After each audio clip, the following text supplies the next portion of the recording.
ẹ̀yin oníròyìn ẹ dákun ẹ gbà wá tí Yọdé Ireyọdé tó bá kọ̀ tí ò jẹ́ kí wọ́n yọ ọba yìí kó tó di ìgbà ìbò ẹ bá sọ fún gómìnà wa o kò ní rí ìbò wa ń pètù o. Tá a bá fẹ́ kí gọ́fúnà Adeleke kó wọlé àmọ́ bá ṣe ṣe o, bá a bá sì fẹ́ kó wọlé àmọ́ bá ṣe ṣe o. Now tí gọ́fúnà ò bá wa dethrone Apẹ̀tù títí ọ̀sẹ̀ tí ń bọ̀ mi ò ní parọ́ fún yín wọn à ní ríbò wa o. A ti fún gọ́fúnà di next week Thursday tí wọn bá dethrone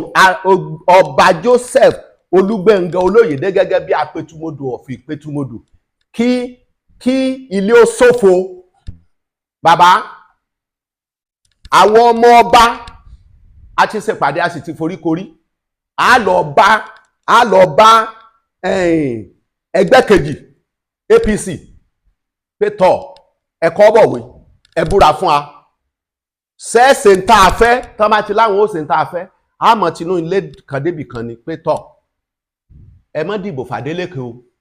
Yọdé ló kó bá Adeleke o ẹ má dìbò f'Adeleke o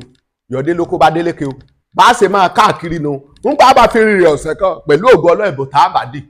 ẹgbẹ́ alátakò ní ọ̀wọ́lé o. Ṣùgbọ́n tí gómìnà wa bá ti jẹ́ ẹni tó torí gómìnà ọmọdúàbí ni ó máa ń tẹ́tí sí nǹkan táráàlú bá sọ tí ò bá tẹ́tí sí nǹkan tí Ireyọdé bá ń wí tó bá pè wá o nǹkan kan tó bá tiẹ̀ ti lè bá wa yọ Apẹ̀tùmodò bàbá lágbára Ọlọ́run ẹ wà láàyè àwa ẹ̀ náà látún máa pé ẹ̀tọ́ ẹ̀yin ọmọ ìlú Ìpẹ̀tùmodò gómìnà dáadáa ni o òní ẹja dìbò fún o òní ẹja dìbò fún o. Ṣùgbọ́n mo tún fi àsìkò yìí sọ fún ìjọba ìpínlẹ̀ Ọ̀ṣun tí gómìnà wa Adeleke bá wọlé tán bá fẹ́ fa èèyàn kalẹ̀ láti jẹ́ aṣojú fún ìpínlẹ̀ Àríwá